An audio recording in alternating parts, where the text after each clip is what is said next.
창세기 14장 17절부터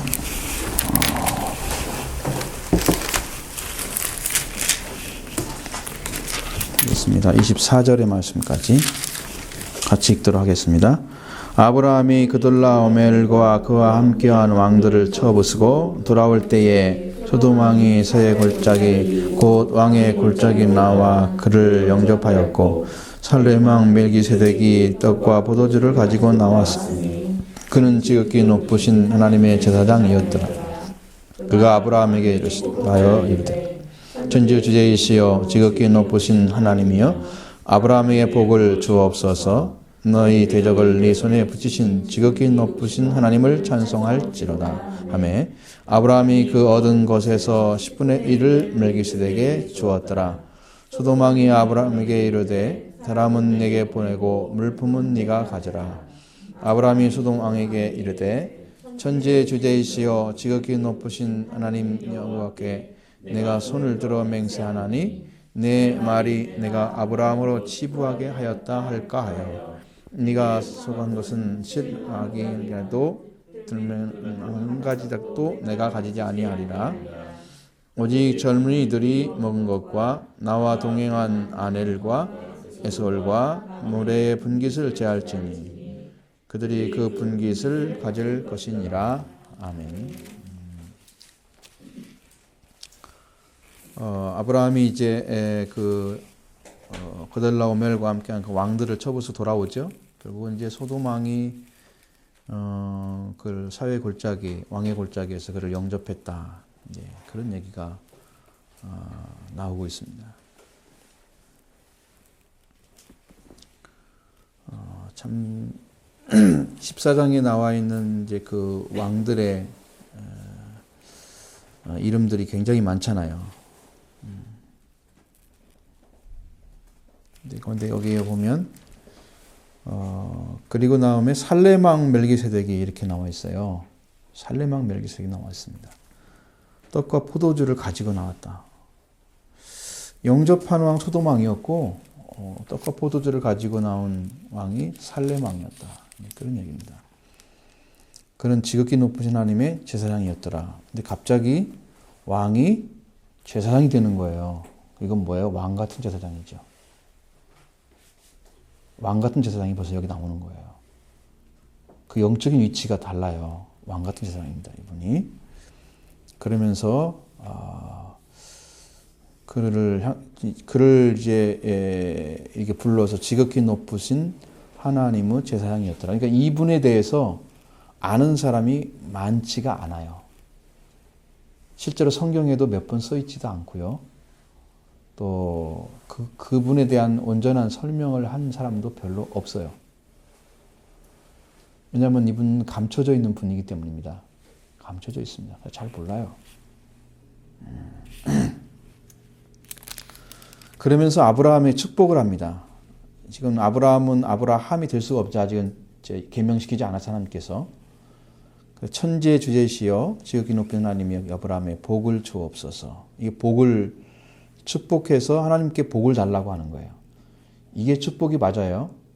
하나님 축복해 주세요. 이건 안 맞고요. 그 아브라함을 멜기세덱이 축복하는 건 맞아요. 복을 달라고 하는 게 축복하는 거잖아요. 그렇죠? 복을 달라고 하는 게 축복하는 건데 이것은 이제 아브라함을 위해서 축복을 해주는 거예요. 그러면서 하나님께 복을 달라고 그러죠. 그럼 하나님의 복을 달라고 하는 사람이 지금 축복하고 있는 거예요. 그러니까 사람이 하나님께서 축복해 주세요. 이것은 잘 안 맞는 말이에요. 근데 우리는 일반적으로 사용할 수는 있어요. 이 무슨 말인지 이해하기 때문에 복을 주옵소서 이렇게 말하는 게 맞죠. 축복해 달라면 그 단어가 엄청난 차이가 있는 거예요. 근데 이제 우리는 일반적인 언어로 하나님 축복해 주옵소서 그래서 이해를 하잖아요. 그렇게 안 듣고 하나님이 축복하는 것은 없어요. 하나님보다 높은 분이 없기 때문에 하나님이 다른 분을 빌려서 복을 갖다 줄 수는 없는 거거든요. 그냥 하나님이 복을 주는 게 축복을 빌어주는 거예요. 축복해 달라고 하는 것이. 그러니까 하나님이 아브라함이 멜기세덱의 축복을 받았다는 거예요. 이것을 통해서 뭘 보냐면은 아브라함보다 더 높은 위치에 있었다는 것을 보여주는 것입니다. 아무나 축복할 수가 없는 거예요. 위치가 있어야 돼요. 영적인 위치가. 우리는 축복권을 막 남용하는 것 같은 단어들이 수없이 많이 나와요. 당신을 축복합니다. 뭐 입으로 그냥 축복을 그냥 가지고 살아. 그 성경에서 축복한 사람들이 많나요? 기원은 할 수 있습니다. 우리가 이렇게 되길 원합니다. 하나님 이렇게 인도해 주세요. 이 기원을 할 수 있어요. 그렇잖아요. 그렇죠? 하나님께 복을 주옵소서 이렇게 말하는 것은 거의 성경에 써 있는 사람들의 모습을 보면 영적인 위치가 있었던 사람들이란 말이죠. 응? 지극히 높으신 하나님의 세상이었더라. 지극히 높으시다는 말이 얼마나 큰 말이에요. 그 말 자체가. 그렇죠? 하나님이 높으시고 그 높으신 하나님의 제사장으로 있었다. 살렘 왕이었다. 그런 얘기인데요. 그럼 너희 대적을 네 손에 붙이신 지극히 높으신 하나님을 찬송할지로다. 이것은 이제 뭘 얘기하는 거예요? 아브라함의 승리를 하나님께서 주셨다는 것을 가르쳐 주는 거예요. 그 승리를 주신 하나님을 찬양하는 거예요.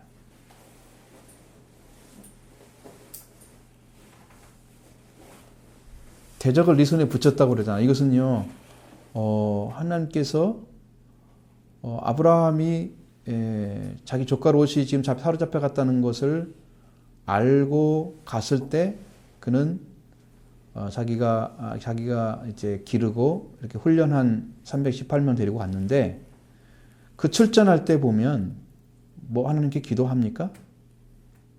그 소리 듣자마자 그냥 출전하잖아요. 기도 안 했죠. 그런데 불구하고 약속의 사람이 가는 곳에 하나님이 동행하셔서 승리를 주시고 있는 모습을 보여줍니다. 그리고 또 더 중요한 것은 자기 조카 롯을 건지러 갔다고 하는 거예요. 책임을 질 줄 아는 생명을. 죄의 자리에 갖다 놓긴 하지만 책임을 질 줄 아는 그 자리에 쓴 아브라함을 하나님 보신 거예요. 생명을 책임질 줄 알면 여러분들이 누구를 위해서 기도하고 있으면 그 사람을 책임지기 위해서 어떤 일도 하셔야 돼요. 전쟁도 하잖아요. 여기는. 그래서 하나님께 돌아오기를 그렇게 하면 하나님이 그가 승리하는 길을 열어준단 말이에요. 아브라함처럼 이런.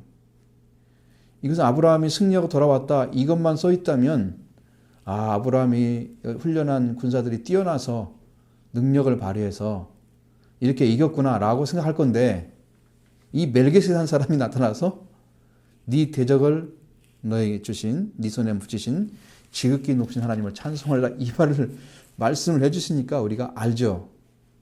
아브라함이 그렇게 갔는데 그 자리에 하나님께서 계셔서 그 대적을 이길 수 있도록 하나님이 은혜를 주셨구나. 손에 넘겨주셨구나. 팔아버렸구나 하나님께서. 그래서 아브라함의 승리를 주셨구나 하는 것을 확신할 수 있잖아요. 그 하나님을 찬송하고 있는 거잖아요. 보통 말이 아니잖아요. 이것은요. 주셨다라는 얘기가 아니고 그 주신 하나님을 찬송할지로다. 찬송하고 있잖아요. 축복을 해주고 하나님을 찬송합니다. 아브라함의 승리를 통해서. 이제 두 가지 모습을 찾아내는 거예요. 어떻게 하는 게 여러분 이런 방식일까요? 여러분들 믿음으로 정말 마음을 정하고 출발해서 생명을 하나님 구원할 수 있도록 인도해 주세요. 그리고 어떤 마음을 선택하도록 그 사람을 하나님이 돌아오게 하는 일에 최선을 다하는 말씀에 의지하고 이런 방식이죠. 최선을 다하는 거예요.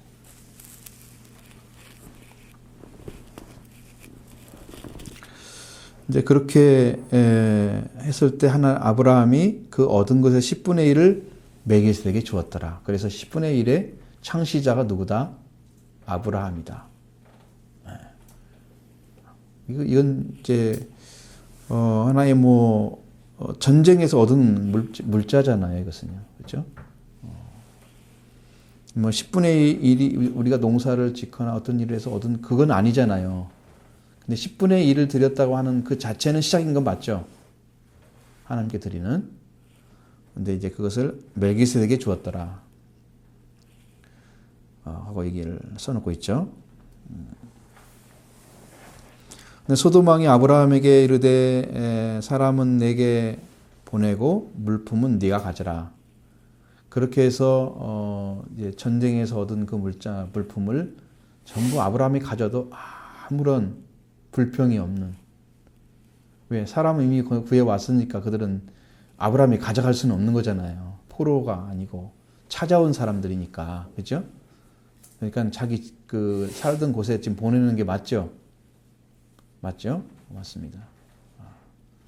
이제 여기도 이제 전쟁이 없이 또 더러운 죄악을 안 지었으면 괜찮을 텐데 뭐 그거 상관없이 지금 일이 벌어지고 있는 거잖아요.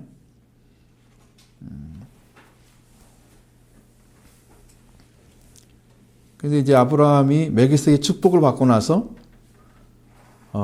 소돔왕이 이렇게 말하잖아요. 천지의 주제이시여 지극히 높으신 하나님 여호와께 내가 손을 들어 맹세하나니.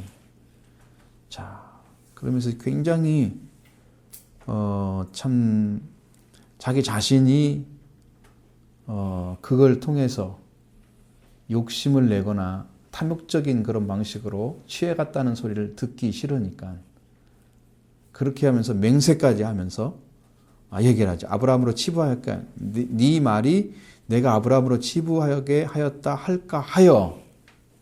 그렇죠. 굉장히 지금 체면체례하는 거죠. 그러면서 네게 속한 것은 실 한 오락이라도 나 들매건 한 가닥도 내가 가지지 아니하리라. 그러니까 아주 작은 것까지도 절대로 내 것으로 취해오지 않겠다라고 이야기를 하고 있어요. 그게 선한 것처럼 마치 생각이 들잖아요. 참 깨끗하고 정결한 사람이 이렇게 느껴지게 만들잖아요. 말 한마디 한마디가. 그렇죠? 나는 욕심내는 사람 아니야. 그리고 그것을 위해서 일한 것도 아니야. 나는 이 사람 찾아왔으면 됐어. 이제 이런 모습이 있잖아요. 느낌이. 그렇죠? 그 사람들에게. 그렇게 보여지고 있는 거죠. 그러면서 젊은이들이 먹은 거, 나와 동맹했던 아넬과 에스골과 마므레의 분깃만 줘라. 그들만 그것만 가져가겠다. 이제 그렇게 하고서 끝을 냅니다. 여러분이 여기서 이제 다뤄야 할 것이 뭐냐면 멜기세덱에 대한 얘기입니다. 멜기세덱. 자, 여기 뭐 멜기세덱이라는 사람이 언제 나왔는지 도대체 성경에 나와 있지 않은 사람인데 갑자기 등장합니다. 지극히 높으신 하나님의 제사장이었더라. 그런데 그 가져온 것이 뭐예요? 떡과 포도주를 가져왔습니다. 이 떡과 포도주는 신학적으로 보면 예수님의 살과 피를 상징하고 있는 내용과 같아요.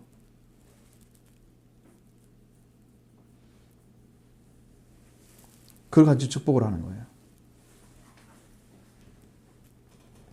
멜기세덱과 같은 자라는 말은 아주 이상적인 왕을 가리키는 단어가 됐어요. 멜기세덱과 같은 자. 근데 이것이 이제 이 내용을 가지고 나중에는 히브리서에 가면 그리스도에 대해서 적용하고 있습니다. 그리스도에 대해서.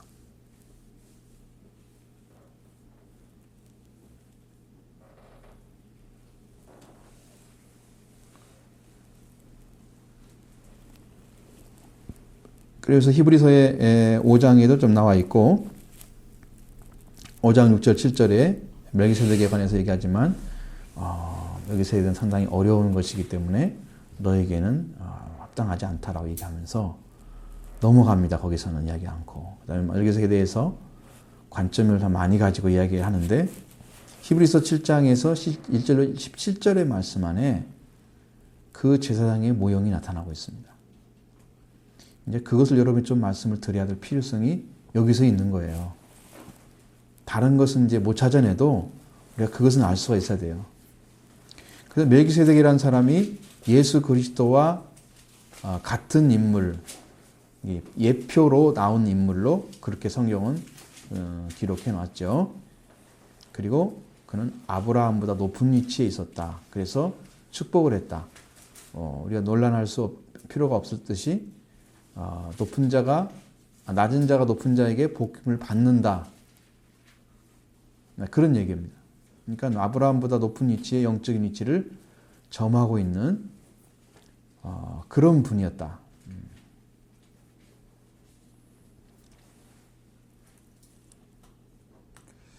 그래서 아브라함을 축복한 점은 아브라함보다 높다는 증표이고 또 떡과 포도주는 영적으로 그리스도의 살과 피에 대한 축복을 말씀해주고 있는 그걸 말씀하고 있는 그걸 암시해주고 있는 그런 내용입니다.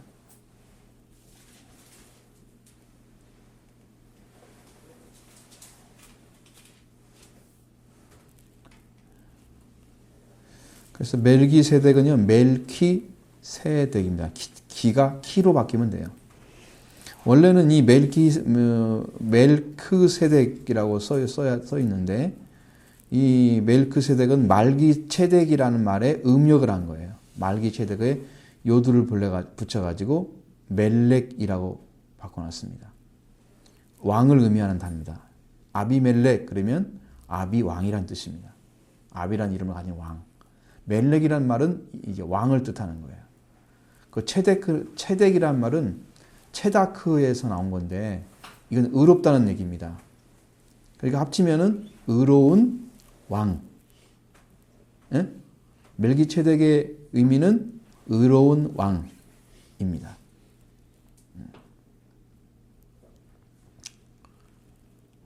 이제 이름을 말씀을 드릴 이유가 있죠.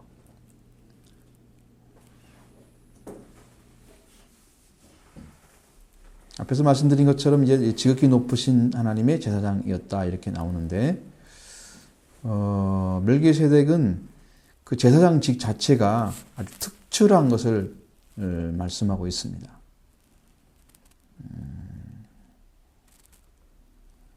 살렘왕이라고 소개하고 있죠.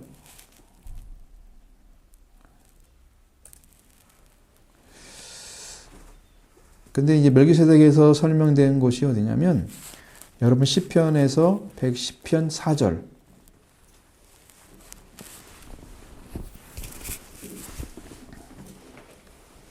시편 110편 4절에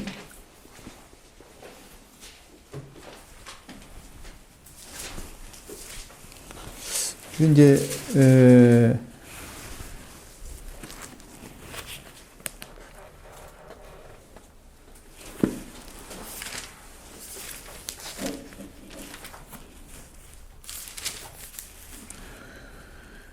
다윗의 시편이잖아요. 이것은 한번 읽어보죠. 여호와는 맹세하고 변하지 아니하시리라. 이르시기를 너는 멜기세덱의 서열을 따라 영원한 제사장이라 하셨도다. 지금 이제 멜기세덱에 대한 이야기를 이제 다윗이 했어요. 다윗이 이것까지 얻어낸 사람이라니까요. 얼마나 높은 자리에 있는가. 얼마나 높은 자리에 있는가 이제 보여주는 거예요. 다이스시에서 아돈이라고 여호와를 주라고 하는데 아돈이라고 쓰잖아요. 다이스시에서 멜기세덱의 서열을 따라 영원한 제사장이라 그렇게 이야기합니다. 그건 지금 이제 그것이 이제 다윗이 받았다고 하면 이 다윗은요 그리스도에 대한 그러한 예언을 한 사람이에요. 이것은 누구를 가리키냐면 예수 그리스도를 가리키는 거예요. 그 당시에는 모르죠. 멜기세덱의 반열을 따라 들어가는 분인 것을 아무도 못 깨달았습니다. 다윗은 그걸 알았어요. 그럼 뭐가 다르냐면요. 이 구절을 보면 제사장인 왕이 아론의 서열에 따라서 간 게 아니에요. 아론은 뭐예요? 율법에 명령된 사람이잖아요. 그죠? 율법과 상관없이 멜기세덱의 서열을 따라 만들어진 사제직에 임명될 것이다. 이제 그렇게 말씀을 하고 있는 거예요. 성경이 참 그래서 이 많은 사람들이 멜기세덱에 대한 이야기를 해놨어요. 세월이 흘러가면서. 그리고 얼마나 많이 쌓여 있겠어요, 이것이요. 그렇죠? 그걸 다 가져올 수는 없는 거고. 이게 이제 원래 그리스도교 이전 초기 기독교에서는 이 시편의 본문을 유대인들에 의해서 구세주적인 의미로 해석이 됐다는 거죠. 그건 멜기세덱의 길을 걸어가는 사람들은 이해를 할 수 있습니다.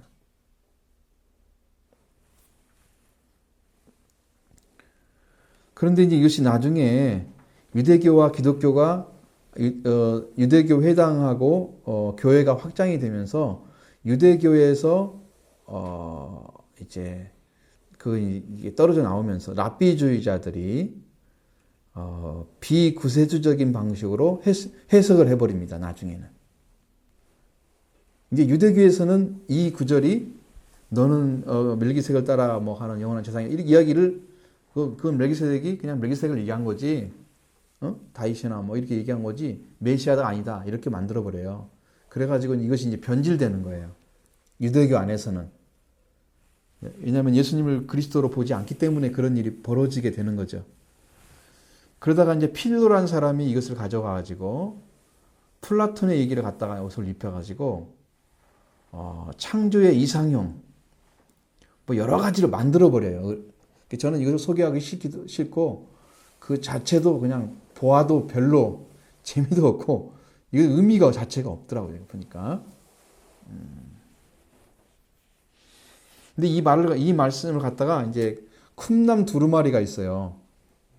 멜기세덱에 대한 거기에서는 멜기세덱에 대해서 굉장히 높은 위치에서 이야기를 하고 있습니다. 시편 82편 1, 2절을 인용해서 멜기세덱의 그 의미를 전가해주고 있습니다. 다윗이 찬송에 그에 관해서 이 하나님 회 가운데에서 신들 중에서 판단하시되라고 적혀 있는데 멜기세덱이 이 두루마리의 신실한 자를 보호하고 사악한 영혼의 정말적인 심판을 내리는 하나님의 법정에 서 있는 최고의 천사라고 그런 식으로 이야기를 하고 있는 거예요. 멜기세덱이. 천사로 묘사가 돼 있어요. 이게 바꿔버렸죠. 내용 자체를. 성경에서는 그렇게 말해요. 그 다음에 랍비주의자가 유대교 전통에서는 뭐라고 얘기했냐면 노아의 아들 중에 가장 믿음이 깊었던 사람이 누구예요? 노아.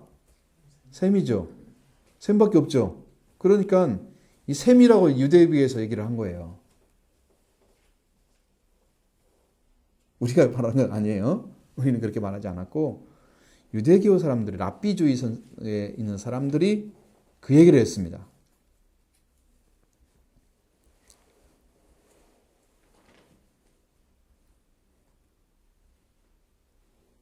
그래서 이것은 이제 멜기세덱은 이제 다른 성경이 아닌 유대교의 어떤 그런 문헌에 갖다 보면은 멜기세덱은 천사장 미가엘처럼 제사장직을 수행하는 천사의 화신처럼 얘기를 하거나 메시아와 나단이 나타나는 메시아 시대 이상적인 대제사장 이런 사람으로 해석해 놨어요.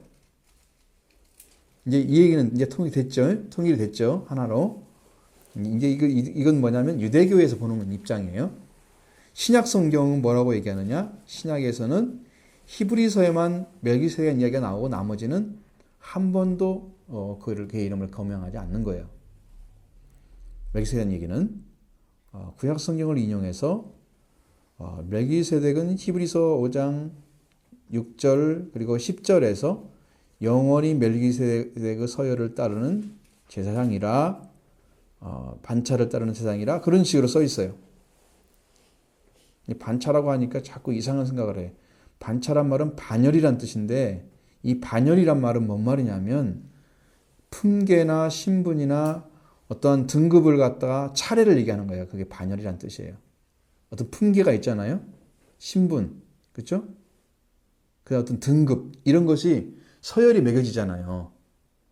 근데 그 서열이란 뜻이에요. 그것의 서열이란 뜻이에요. 그러니까 멜기세덱의 서열을 따르는 영원히 멜기세덱의 서열을 따르는 제사장이라 이제 그렇게 설명하면 돼요. 이게 멜기세덱이 그 문을 열어놨고 멜기세덱이 간 길을 따라서 가는 사람이란 얘기예요. 그럼 뭘 열어놨을까요? 이제 그 문을 찾아야 되죠. 그 이야기가 이제 히브리서 7장에 나오고 있습니다.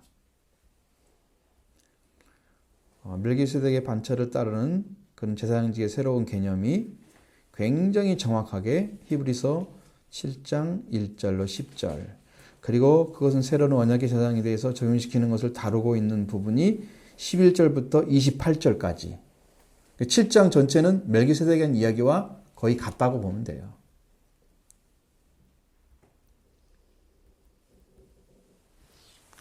그러면 그것을 보면서 여러분 이제 잠깐 아주 이제 중요한 부분을 이렇게 다뤄보도록 하겠습니다.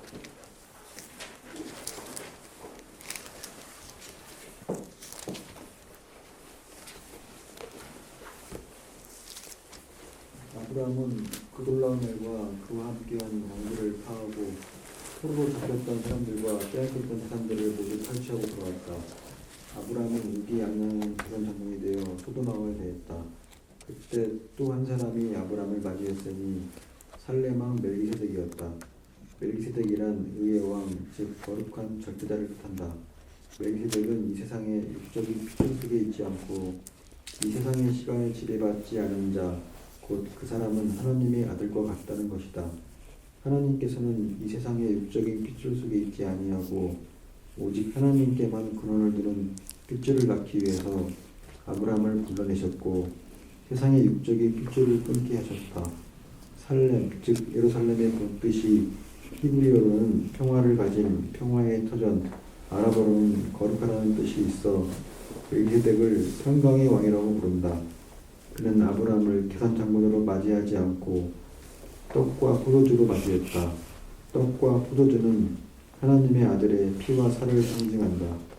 멜기세덱은 아브라함에게 자신이 하나님의 아들로서 하나님 백성의 핏줄을 낳는 자임을 깨닫게 하고 아브라함으로 인하여 하나님의 영광을 받으셔야 함을 깨우쳐준다. 이 말도 정말 복잡하고 그렇죠? 쉬운 말 아니죠. 굉장히 복잡하게 써 있습니다. 자, 아브라함의 승리. 뭐 계승장어처럼 돌아왔다. 그때 살렘왕 멜기세덱이 맞이했다. 소돔왕은 환영했고요. 살렘 멜기세덱이 받았습니다. 의의 왕이란 아까 멜기세덱에서 나왔죠. 이제 그 사람에 대한 이상적인 얘기는 히브리서 7장을 찾아봐야 돼요. 여기서는 안 나옵니다. 그것은 단지 그렇게 생각하는 거예요. 자, 멜기세덱은 육적인 핏줄에 속하지 않았다. 그러면 뭔 말이냐면 조상이 없다는 거예요. 그런데 갑자기 조상이 없는 분이 하나님의 지극히 높은 제사장으로 나타나시는 거예요. 그러니까 뭐 천사란 얘기도 하고 그렇게 말을 하는 거죠. 알 수가 없는 분인데 나타나셔서 일을 하시는 거죠.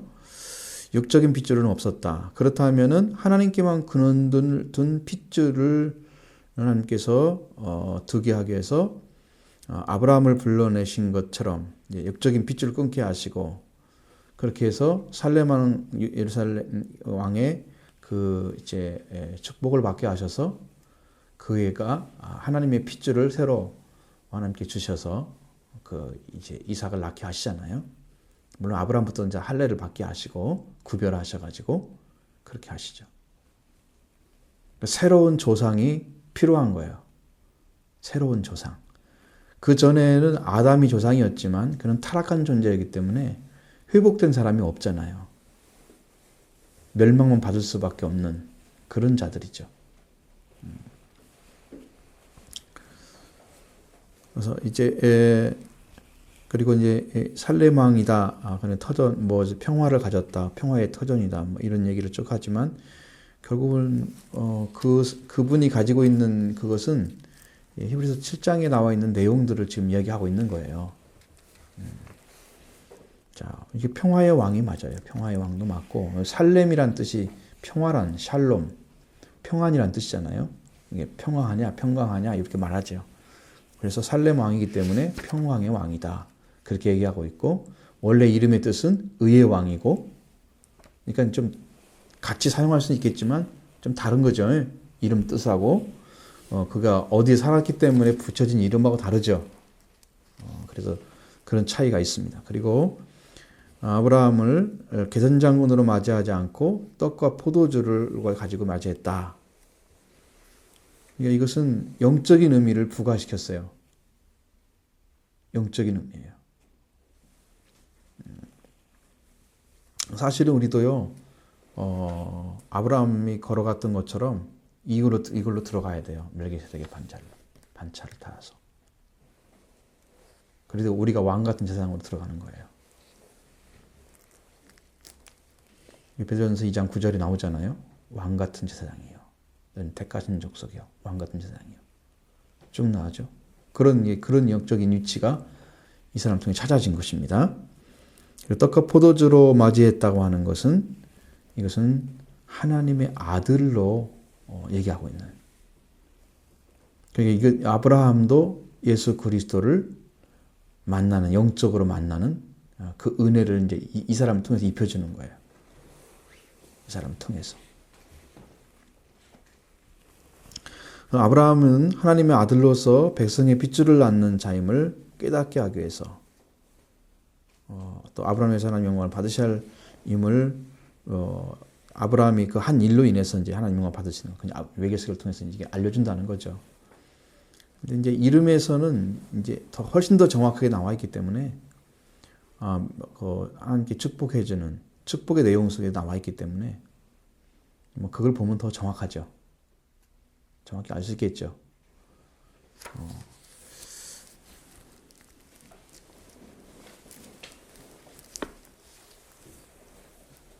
멜기세덱은 지극히 높으신 하나님만이 영광 받으실 분이니 하나님을 찬송하라고 말했다. 아브라함은 그 말을 받아 감사의 뜻으로 10분의 1을 멜기세덱에게 주었다.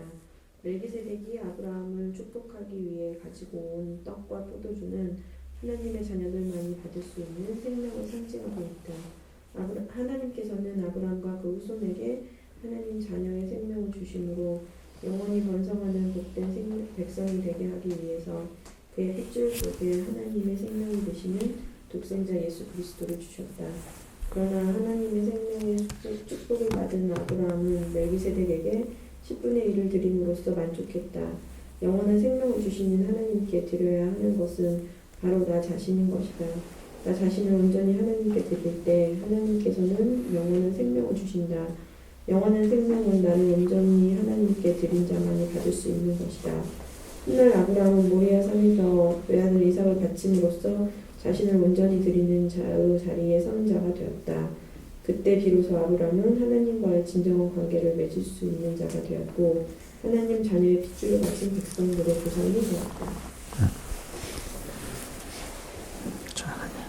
아브라함이 가지고 있는 위치, 영적인 위치,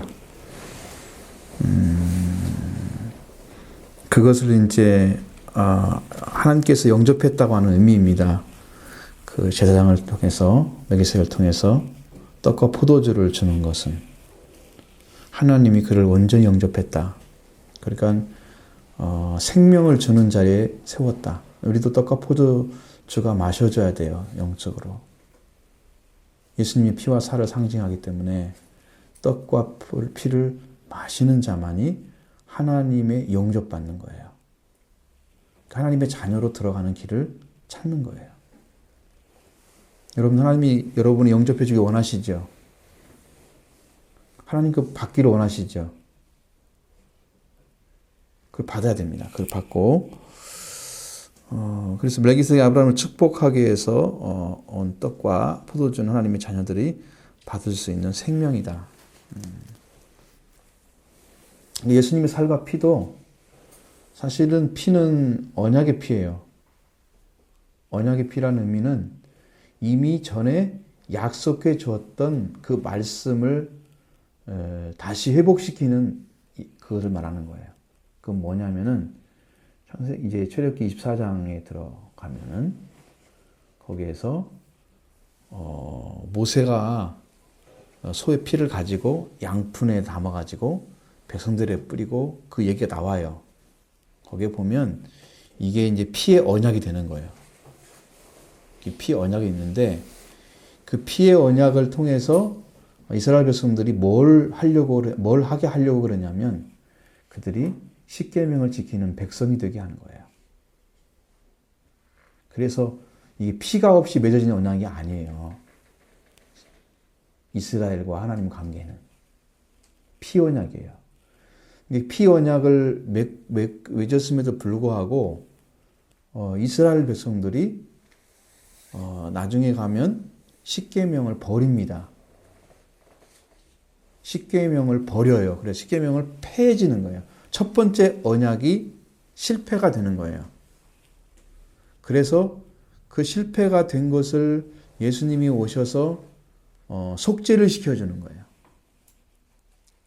그래서 다시 피 언약을 예수님의 피로 씻어서 그 십계명이 폐했던 것을 다시 부활시켜서 완전한 계명으로 예수님이 이루시는 것입니다. 그것이 뭐예요? 하나님을 사랑하고 이웃 사랑하는 계명으로 완성되는 계명을 다시 만드시는 거예요. 십계명이 버려진 게 아니고 예수님 안에 다시 부활된 거예요. 십계명이 안 버렸습니다. 십계명. 사람들 많이 버렸다 그러죠. 예수님 뭐라고 그래요? 내가 율법과 선지자를 폐하러 온 게 아니고 완전하게 오셨다 그랬잖아요. 그 완전하게 하시는 그 거기에 들어가 있어요. 그게 예수님의 피와 살을 의미하는 거예요. 하나님 관계에 깨어진 관계를 다시 회복시키고 그 다음에 우리에게 이제 살이라는 의미는 이제 죄는 이제 피를 통해서 속죄가 되고 살은 우리에게 생명을 주는 양식이에요. 그러니까 두 가지가 다 있어야 돼요. 피가 없이는 떡을 먹을 수가 없어요. 속죄하지 않은 사람이 생명 가질 수가 없어요. 거짓이에요, 그건. 그러니까 여러분도 예수 그리스도의 보혈을 의지하시고 예수님의 생명을 의지하십시오. 피와 살을 먹으셔야 돼요. 내 살과 내 피를 마시지 않는 자는 생명이 없느니라 그 속에. 그렇죠? 왜? 피가 먼저 씻어주고 살로 생명을 채워주는데 그걸 안 먹으면 예수님과 관계 있는 사람이 아닌 거예요. 그런 의미예요. 그래서 피와 살이 그걸 상징해주고 있는 거예요. 아브라함은 지금 여기서 그리스도를 만났다 할 수도 있다는 거예요. 우리가 어떻게 해결할 수 있는 부분은 아니잖아요. 성경에 그렇게 해석되어 있지 않았기 때문에. 그런데 영적인 의미로 보면 그게 가능하다는 얘기죠. 그 말씀이 여러분이 그런 이해를 하시면 좋을 것 같고. 그러니까 영원한 생명을 받았으면 10분의 1을 드리는 것인가? 아니에요. 사실은 우리 자신이 헌신되어져야 됩니다. 다 드려야 돼요. 그래야 진짜 받은 거예요. 근데 아브라함이 10분의 1을 드렸다는 의미는 구분했다는 의미죠. 자기 것. 하나님께 드렸다는 의미죠. 근데 하나님이 100% 승리를 주셨으면 그 승리한 것에 100% 하나님께 드리기 옳은 거잖아요. 누가 이긴 거라고요? 아브라함이 수고해서 이겼다. 그렇게 생각하니까 나머지는 내가 가지고 당신은 10분의 1만 가집시오. 이렇게 할 수 있는 거죠. 그러나 100% 하나님이 승리 줬다 그러면 하나님은 100% 하나님 겁니다. 드려야 맞잖아요. 그러니까 우리도 예수님께 은혜를 다 받게 되면 온전히 은혜를 받아서 하나님 것이 되어 있으면 여러분 은혜도 100% 나의 구원도 나의 생명이 영원히 살 수 있는 이 생명도 내가 받은 게 아니라 하나님 주신 것 때문에 받았어요. 그러니까 나의 삶을 당신께 드립니다. 그 삶이 나와야 맞는 거란 말이에요. 그 삶이.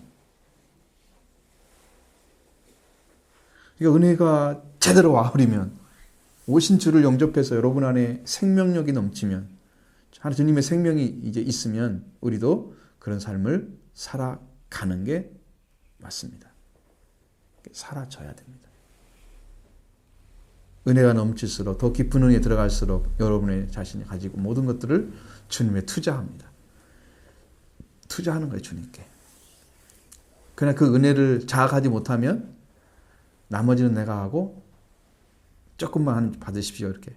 근데 아브라함은 10분의 1 드리고 나머지는 또 어디다 놨을까요? 자기 안 가져간다고 그랬잖아요. 그럼 어디다 놨어요? 소도망에 가져갔을까요? 멜기세덱은 10분의 1밖에 안 가졌는데 10분의 9는 누가 가졌을까요? 그 나머지 뭐 조금 가져간다고 아브라함이 그랬잖아요. 그거 빼놓고 나머지는 누가 가졌을 것 같아요? 공중에 또 띄어나요? 아니면 산에 갖다 놔요? 참 그 이상하죠. 좀 앞에 잘 안 맞는 지금 여기 지금 성경에서 볼 때는 그런 부분을 발견할 수 있습니다. 하나님께 드렸다고 하면 이해가 되는데 그런 말은 없잖아요. 여러분 은혜를 받게 되면 나의 삶을 여러분 일하고 있는 시간도 하나님 생각하면서 일하고, 하나님의 기쁨에 대해서 일하고, 하나님을 찬송하면서 일하고, 하나님 영광되게 해서 일하고, 우리 마음의 자세가 은혜 받은 자로서의 삶을 살고 있는 것이죠. 주님 은혜가 여러분 안에 있으니까 여러분 그 믿음으로 그렇게 영접하기 바랍니다. 네, 그렇게 사시기 바랍니다.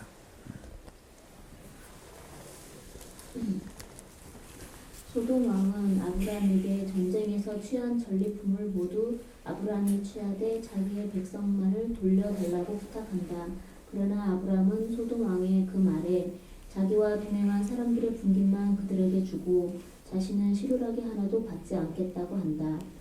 아브라함은 소돔 왕 앞에 자신은 가장 의로운 자요 동행한 아넬과 에스골과 마므레와는 다른 성별된 자인 것처럼 말하고 있다. 그러나 여호와 하나님을 섬기는 자요 10분의 1의 재물을 드린 자라 할지라도 하나님께 나를 온전히 드리지 못했다 하면 이방인과 본질이 같은 자이다. 이제 아브라함이 가지고 있는 생각이 어디에 있느냐는 거예요. 어디에 지금 10분의 1 드린 것이 그 마음에 어디 있냐는 거예요. 이 전리품 가지고 좀 얘기를 하지만 소돔왕이 달라고 하는 것은 백성만 보여달라 이거죠. 였습니다.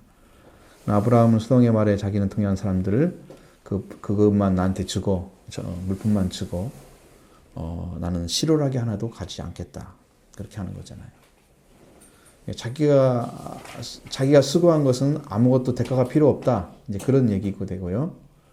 소돔왕이 가져가라고 한 것에 대해서 나는 참 깨끗하고 의로운 자, 그렇게 사는 사람이다라고 자기를 자꾸 이제 치부하게 만드는 그런 부분이 있어요. 그렇게 멋있게 보이는 거죠. 다른 사람 앞에. 그게 멋있나요? 아름다운 거예요, 그게요?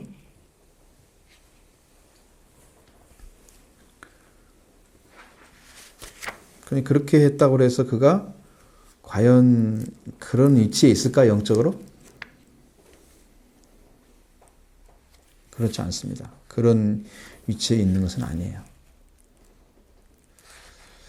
그래서 아브라함이 이제 신앙이 성장이 될 사람이기 때문에 지금은 이제 그런 식으로 얘기를 하지만 사실은 100% 하나님께 드리는 삶으로 들어가야 할 아직 영적인 위치가 남아있는 거예요. 성장해야 하기 때문이죠. 어린 사람은 어리게 얘기하고 어리게 행동합니다. 성숙한 사람만 온전하게 드리고 온전하게 하나님의 그 능력 속에서 자신을 바치는 삶을 살아요. 멜기세덱은요, 그런 삶을 모델을 좀 보여주고 있는 거예요. 완전히 하나님 것으로 살아가는 그 삶을 보여주고 있는 거예요.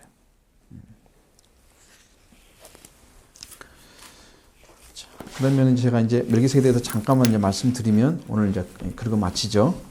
그래야 될 것 같습니다. 히브리서 7장 한번 찾아보도록 하겠습니다.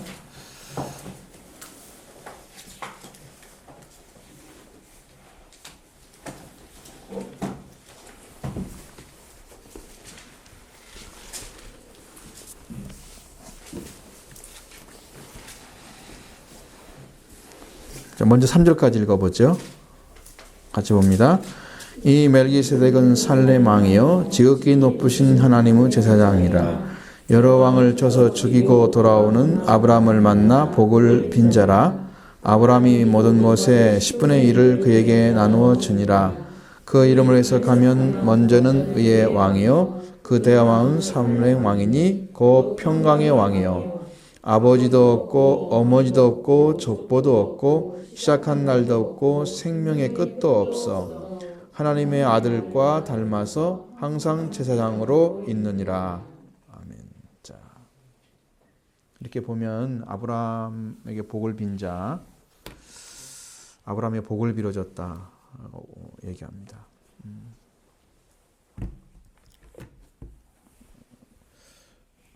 아브라함을 축복한 사람들이 성경에 많이 나오나요? 많이 안 나옵니다.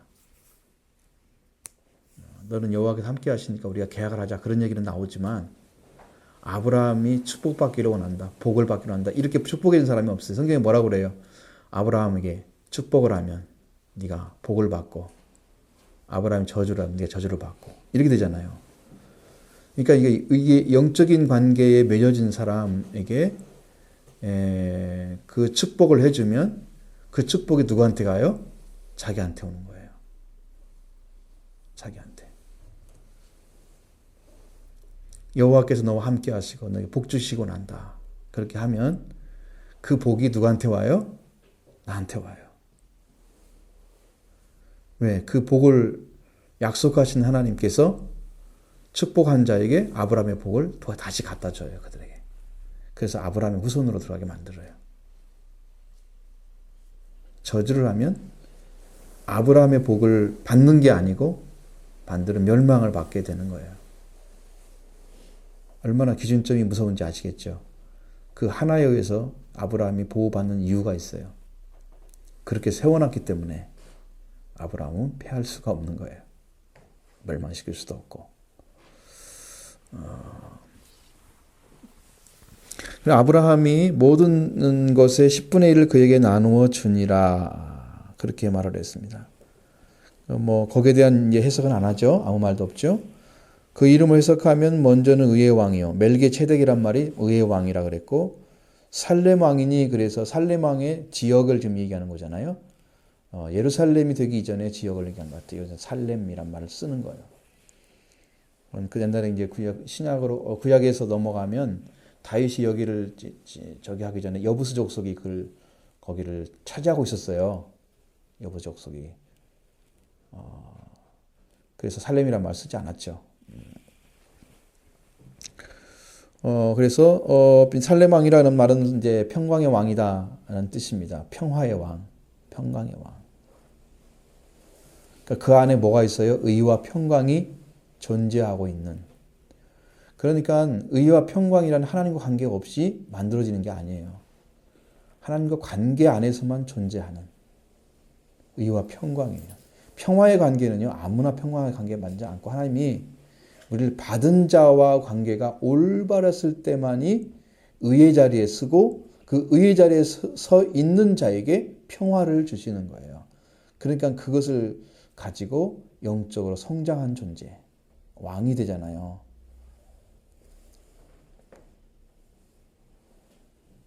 예수님도 왕이잖아요. 왜? 예수님도 더 큰 자가 없어요. 왕은요, 성장한 자예요. 조그마한 사람은 왕이 될 수가 없어요. 왕이 되면 종도 될 수가 있어요. 성경에서는. 예수님은 왕인 동시에 종이었어요. 내 종, 내 사랑하는 종. 그러면서 그에게 내 영을 부어주어서 공의를 외치겠다 말씀하시잖아요. 높은 자가 아니면 낮은 데 와서 일을 못해요. 낮은 자는 높은 데 가서 일을 못해요. 높은 자는 낮은 데서 일할 수 있어요. 그러니까 왕이면 종이 될 수 있지만 종이면 왕이 될 수 없습니다. 여러분 영적이 찾아보셔야 돼요. 그러면서 아버지도 없고 어머니도 없다. 족보가 없다는 것이죠. 그러면 이건 무슨 말이냐면 사람에 의해서 만들어진 족보에 의해서 태어난 분이 아니라는 것입니다. 그래서 천사란 말도 사용하기도 하고 좀 이상하죠. 그러니까 어디서 이 사람 태어난 거야? 어떻게 나타난 거야 도대체? 누구야? 찾아봤을 때 누구의 아들이란 말도 없고 어머니도 없고 아버지도 없어. 족보가 없어. 아예 아버지 어머니가 태어났어. 그러면 이 아버지 어머니를 낳은 자가 누굴 거야? 이렇게 해서 족보가 있어야 되는데 이 족보 자체도 없어. 응? 언제 시작했는지도 모르고 생명이 언제 죽었는지도 몰라. 끝이 없어.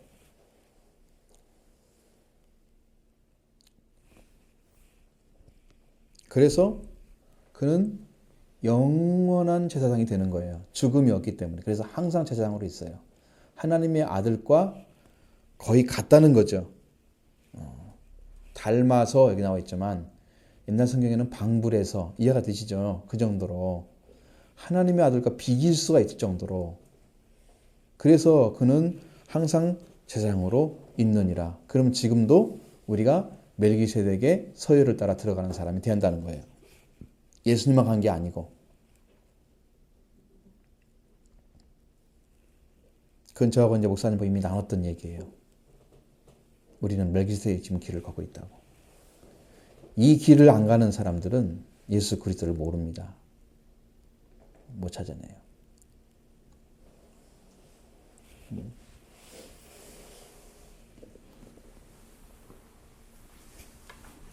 10절까지 보겠습니다. 4절부터 10절 같이 봅니다. 이 사람이 얼마나 높은가를 생각해 보라. 조상 아브라함도 노량물 중 10분의 1을 그에게 주었느니라. 네 아들들 가운데 제사장의 직분을 받은 자들은 율법을 따라 아브라함의 허리에 난 자라도 그의 형제인 백성에게 10분의 1을 취하라는 명령을 받았으나 네 족보에 들지 아니한 멜기세덱은 아브라함에게 10분의 1을 취하고 약속을 받은 그를 위하여 복을 빌었나니 논란의 여지 없이 낮은 자가 높은 자에게 축복을 받느니라. 또 여기는 죽을 자들이 10분의 1을 받으나 저기는 산다고 증거를 얻은 자가 받았느니라. 또한 10분의 1을 받는 레이도 아브라함으로 말미암아 10분의 1을 바쳤다고 할 수 있나니 이는 멜기세덱의 아브라함을 만날 때에 레이는 이미 자기 조상의 허리에 있었습니다. 아멘. 이 말씀도 이 사람이 얼마나 높은가를 이제 얘기하려고 하는 거예요. 위치를 보셔야 돼요. 그러니까 복을 빌어주는 사람의 위치, 멜기세덱의 위치. 자, 아브라함이 노량물 중에 10분의 1을 그게 주었다. 근데 레위 사람들도 그걸 먹고 살게 하기 위해서 10분의 1을 바치게 백성들의 것을 그 명령을 합니다. 농사 지은 것 중에. 그 제사장들은 바친 요제와 거제물 중에서 예를 들어서 곡물을 드렸으면 동물로 혹은 고기를 드렸으면 고기로 그렇게 해가지고 10분의 1을 바치도록 돼 있어요. 제사장들이 취하는 거예요.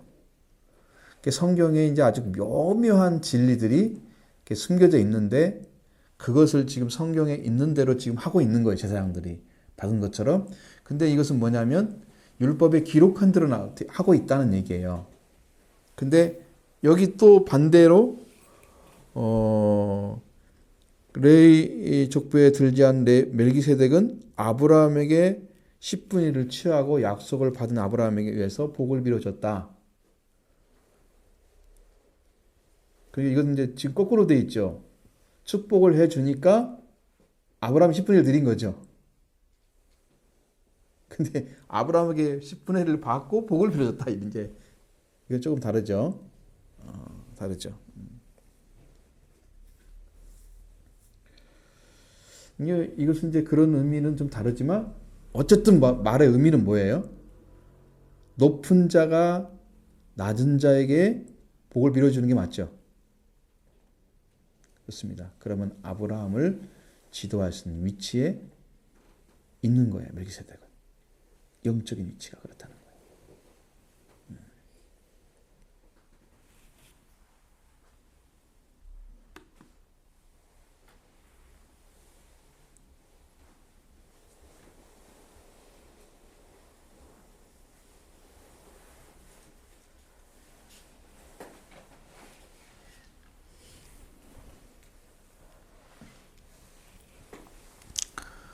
그러니까 멜기세덱은 이제 죽음을 가지는 그런 자들이 10분의 1을 받겠지만 이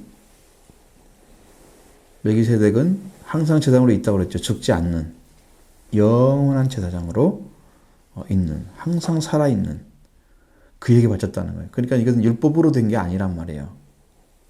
율법으로 나온 게 아니고 그 외의 것을 말씀하고 있는 거죠. 오늘 우리에게도 아브라함의 복을 준 그 멜기세덱이 길을 걸어가는 거예요. 유다족 속에서 예수 그리스도가 태어난 이유도 율법을 따라 난 자가 아니라는 걸 말하기 위해서 그런 거예요.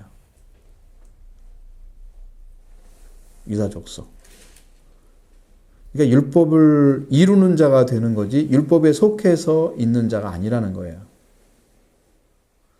그래서 예수님이 왕권을 가지고 올 자를 볼 자도 있느니라 예수님 그렇게 말씀을 마태복음 16장에서 너희가 살아있을 동안에 인자가 왕권을 가지고 오는 것을 볼 자도 있느니라 그렇게 말씀하시는데 그 말씀을 하시고 나서 변화되는 산에 올라가죠. 우리를 일명 변화산이라 그러는데 거기에 올라가서 만난 사람이 누구예요? 마태복음 17장에 모세하고 엘리야하고 모세 나오죠. 그러니까 예수님이 지금 거기서는 뭐 예수님이 별세할 것을 말씀하실 때 이렇게 나오잖아요. 그 의미는 엘리야와 모세가 가지고 있는 복음을 이루는 거예요. 말하는 거예요.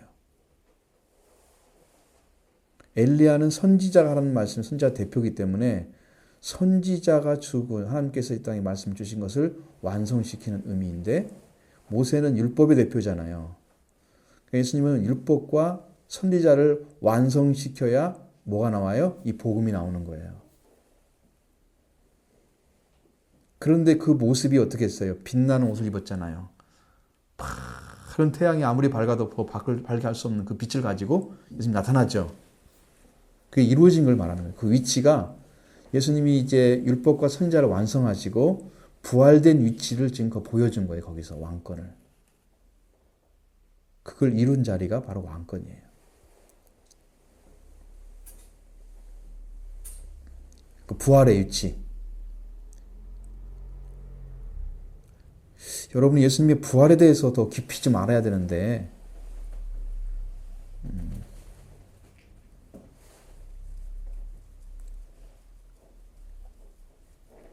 예수님이 이제 죽으시고 부활하시죠. 근데 그 부활은 무엇을 가르쳐 주냐면 인류가 하나님의 아들로 살아난 능력을 보여준 것입니다. 그래서 부활에는 빌립보서 3장 10절에 나온 것처럼 부활의 권능이라고 써 있습니다. 부활의 권능. 그리스도와 부활의 권능과 그의 고난에 참여하는 알려하여 우리가 죽은 자 가운데 어떻게 하든지 부활에 이르려 하느니 그 말씀이 나와 있어요. 부활의 권능이 제자들은 부활의 권능을 입었기 때문에 인류를 품에 품고 지금 복음을 전하고 간 거예요. 바울이 그걸 얻었습니다. 부활의 권능을. 그래서 인류를 품에 안았어요. 이 부활을 알지 못하면은 생명을 걸지 않습니다. 거기에.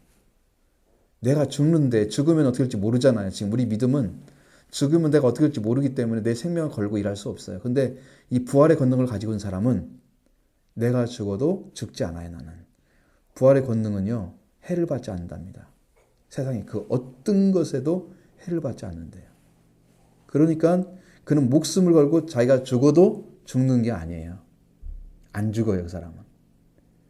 이 땅에 육적인 목숨은 죽을지 모르지만 그는 영적인 몸이 이미 살아있기 때문에 죽음이 없는 세계에 지금 들어가 있는 거예요. 그래서 목숨 바치는 거예요. 순교자들은 그 위치를 찾은 사람들이 가는 거죠. 그냥 느닷없이 순교당하는 사람 말고요. 하나님께서 정말 약속해서 주는 순교 있죠. 그 길을 걸어가는 사람들은 이 부활의 권능을 가진 사람들입니다. 부활이 얼마나 중요한지를 정말 이 복음을 찾으면 여러분이 다 말씀드릴 테니 여러분 열심히 따져서 여러분도 그 자리에 서십시오.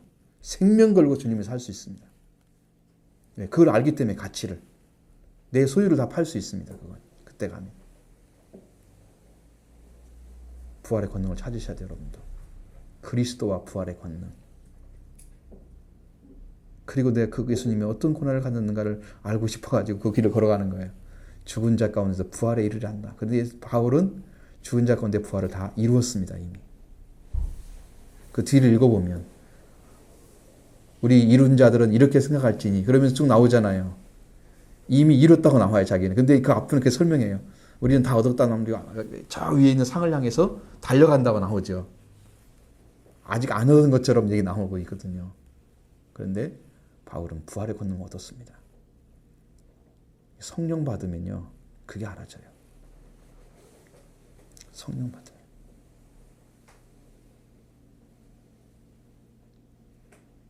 자, 우리 성령 받읍시다. 다 같이. 성령이 답입니다. 성령 받으면 돼요. 사모하십시오. 성령 받으면 그 부활의 권능, 여러분 목숨 걸고 주님을 살 수 있습니다. 그때는 아깝지 않습니다. 나 같은 것이 이 은혜를 입다니 어떻게 이것을 알았지? 그 단어 하나가 다 숨겨져 있었는데 저는 그걸 몰랐습니다. 이번에 그걸 알았어요. 이번에 갔다 왔어요. 안전하게 알았습니다.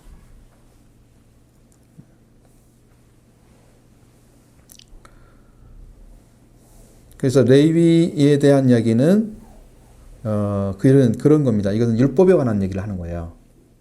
율법으로 있는 사람들도 10분의 1을 받았다. 10분의 1도 레위인들이 받은 이유는 아브라함으로 말미암아 할 수 있다는 거예요. 아브라함이 받은 바가 있기 때문에 그것은 뭘 얘기하느냐면 하나님의 법으로 제정해 줬을 것이다 라는 얘기예요. 율법으로. 그러니까 아브라함으로 말미암아 될 수도 있었다는 얘기예요. 이거 허리에 있다고 자꾸 얘기 나오잖아요. 내가 이제 하도 이상해서 왜 허리에 있었다고 그러지? 후손들이 나중에 보니까요 엉덩이라고 나오더라고요. 후손들이 엉덩이에 있었대요. 이건 뭘 의미하는지 아시죠? 그 후손들이 이제 생명을 태어나게 하는 이제 역할을 하잖아요, 부모가. 그러니까 그 부모에 의해서 계속 태어나서 나온 자들이잖아요, 이것들이. 그러니까 아브라함, 이삭, 야곱, 그 다음에 레이가 나오잖아요, 거기서. 야곱의 아들 중에서. 그 레이 지파가 나오잖아요, 나중에. 그렇게 해서 이제 그들이 생명이 이어지는 그들이기 때문에 허리에 있었다고 그러지만, 조상이 허리에 있었다고 그러지만, 사실은 조상의 엉덩이에 있었다. 그러니까 엉덩이라고 말을 해야, 허리라고 말하기는 좀 괜찮지만, 엉덩이라고 이야기는 좀 그렇잖아요. 그러니까 허리라고 자꾸 표현을 해놓은 거야, 여기다. 그 말은 아니었어요. 그런 뜻이었어요. 엉덩이라고 하면 뭐 말하기도 좀 더 힘들잖아요. 엉덩이라고 하면 뭘 말인지 알아듣잖아요. 그렇게 하면. 허리라고 하면 좀 이상하잖아요. 우리가. 그렇죠? 그런 의미를 가지고 있어요. 그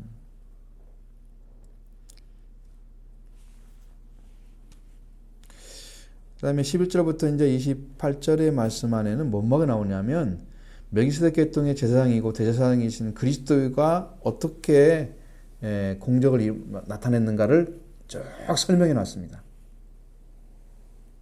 그걸 이루어간 과정들을 설명해 놨어요. 예수 그리스도는 14절에 보면 유다로부터 나신 것이 분명하다 그랬잖아요. 그렇죠? 이 지파에는 모세가 제사장으로 관하여 말하는 것이 하나도 없고 유다 지파가 아니잖아요. 레위 지파죠.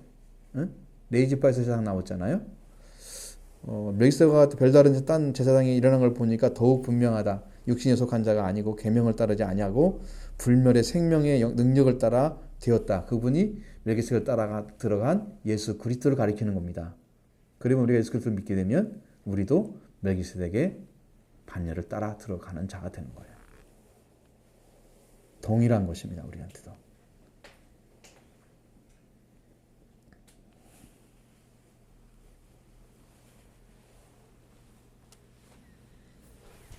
계명은요 우리가 이룰 수가 없어요. 우리는 그 계명을 이룰 수 있는 위치를 찾아주면 죄인 가운데서는 계명을 못 이루죠. 왜냐하면 죄를 지은 이유가 뭐예요?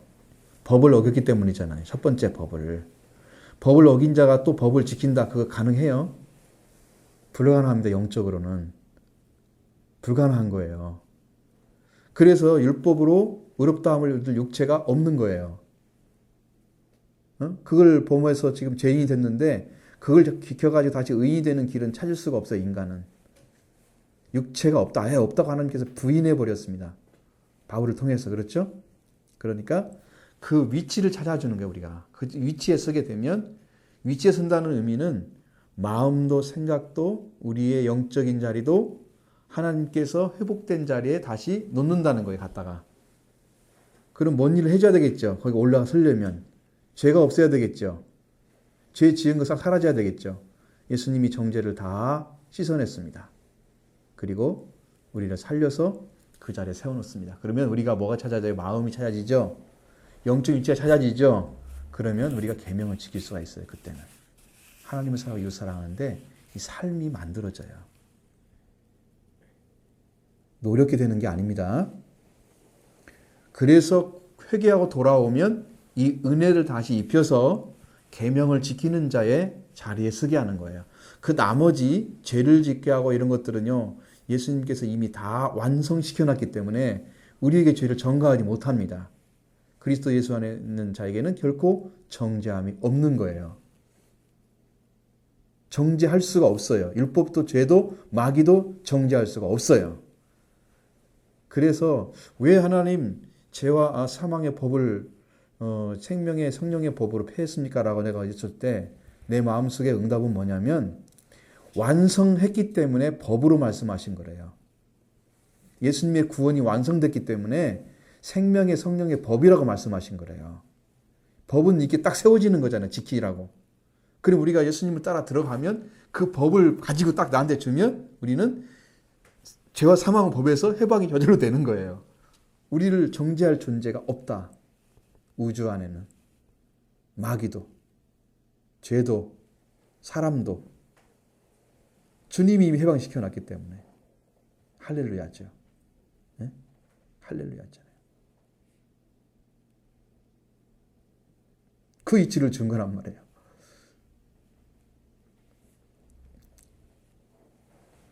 그 은혜를 받고 우리가 정죄 탁 서서 부활의 권능으로 여러분이 그 성령 안에서 여러분 영이 살아서 그 권능을 입어주면 여러분도 생명받쳐 일할 것입니다. 찾으십시오. 바울이 찾았던 것처럼. 바울이 생명받쳐 주를 섬길 수 있었던 거, 이웃을 내면처럼 살았던 거, 그것은 다 그 자리를 찾았기 때문입니다. 단지 그거예요. 자기가 잘나서 그런 게 아니에요.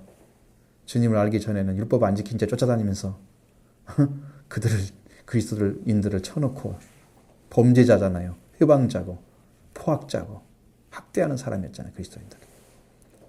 그런데 그렇게 바뀌었습니다. 생명을 살리는 자로 부활의 권능을 가지고 은혜를 받은 거죠. 놀라운 은혜 받은 거죠.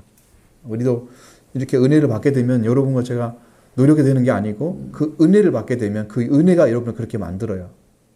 나의 나든 하나님의 은혜다. 하나님의 은혜가 만드는 겁니다. 그 길을 찾아가는 것이 우리가 할 일이고요. 다른 거 하는 거 아니에요. 그냥 순수하게 솔직하게 아주 정말 거짓 없이 눈금만큼도 그렇게 심령을 가지고 주님을 사랑하고 그런 은혜 가운데 여러분 살아가기 바라고요.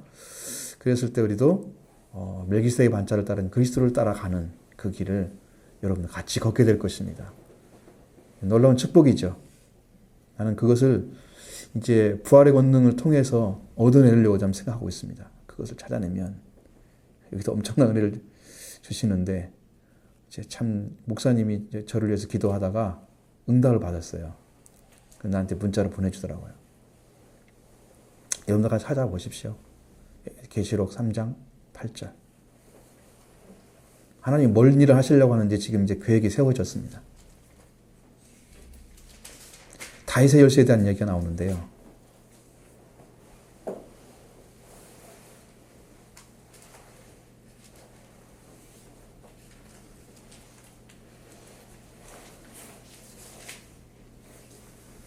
저에게 준 비전과 거의 같은, 마음에 주신 것과 거의 같은 길이에요. 뭐가 열려 있어요? 문이 열려져 있죠. 닫을 자 없다고 그랬죠. 우리 교회가 뭘 하는지 아시겠죠. 생명을 살리는 일을 하나님께 안 닫는다는 거예요. 그 문을 열어놓고. 닫을 자가 없는데 우리가 지금 그 문을 열고 생명을 살리는 일을 해야 된다는 거예요. 그 문이 열렸다는 거예요, 지금.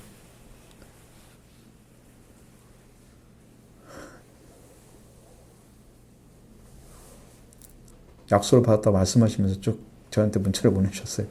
아까도 통화를 했는데 참 너무너무 감사하고 참 놀라운 축복을 같이 경험하면서 가져가니까요. 은혜가 아닐 수가 없습니다. 이건 어떻게 열지는 모르겠어요, 아주 교회를. 여러분들한테 내가 채근한 게 아니고 성령께서 말씀을 자꾸 전하게 하시니까 여러분들이 조금 더 충격적인 말씀이라도 흡수해서 여러분을 세우는 그 능력으로 사용하셔서 나를 위해서 주는 거구나. 나를 더 높은 자리에 세워서 우리를 사용하시려고. 그렇게 마음 받으시고 하면은 복이 될 것입니다. 여러분이 최초의 우리 교회를 해서 사용되는 평신도 사역자가 될 것입니다. 교회에서 사역하는 것도 우리 목적 선언문에 들어있어요. 그죠? 교회에서 사역하고, 그렇죠? 들어있거든요. 아까 제가 읽어봤는데 그 마음이 딱 오더라고요. 그렇구나. 우리 이렇게 세워서 모든 사람들이 하나님을 경배하는 자리로, 하나님을 경외와 경배하는 자리로 세워주기 위해서 일하시는구나 하는 생각이 딱 드는 거예요. 참 기쁘죠. 감사하고 같이 힘 모아서 일을 하면 하나님께서 약속하신 말씀은 반드시 이룰 테니까 능력 있는 역사를 행하시도록 함께 기도하시고 또 참여하시고 이렇게 위에서 존재하십시오. 절대로 눈금만큼도 방해되는 일은 하지 마시고 그걸 위에서 존재하십시오. 여러분이 같이 가면 이루어질까 생각해요. 우리의 믿음 가운데 있으니까. 열심히 성경 읽으십시오. 소리내서 읽으셔요. 제가 놀란 것은요. 그 집사님 가정 방문했던 그 집사님이 제가 말한 날부터 읽고 있는 거예요. 성경을. 그런지 기적이 벌어지고 있다는 거예요. 그 증언을 해주는 거예요. 그러니까 그 말씀을 모르다가 한순간에 들으니까 그냥 믿어버린 거예요. 믿어주는 거예요. 거짓 없이. 그러니까 얼마나 이뻐요. 거기서 뭐 아무 일도 없다 그러면 별것도 아니잖아요. 그게 어차피 그런가 보다 그러지만 근데 거기서 막 하나님의 은혜가 쏟아지고 평화가 오고 가정이 막 질서가 잡히고 이런 영적인 역사 일어나는데 어찌 그게 온전한 가르침이잖아요. 그렇게 읽으라고 했더니 처음에는 남편이 싫어하더래요. 시끄럽다고. 그랬더니 나중에 시간 좀 지나니까 남편이 좋아하더래요. 근데 아이들 앞에서 읽어줬대요. 너희 말씀 들어야 돼. 막 읽어주는 성경을. 아이들이 말을 알아듣는데 그 조그만 아이들이 성경으로 말을 해도 다 알아듣는데요. 아들이 훈련되고 있는 거예요. 그 말을 들으면서. 이렇게 놀라운 교재인데 여러분 사용하십시오. 살리기 위해서. 안 읽어도 돼요. 여러분 읽어주면 돼요. 같이 앉아서 읽으면 돼요. 저도 이제 그런 것들을 많이 보면서 우리 가정도 바로 세워야 되죠. 많이 하고. 그렇게 하겠습니다. 열심히 여러분 참여해 주시고 함께 해 주시기 바랍니다.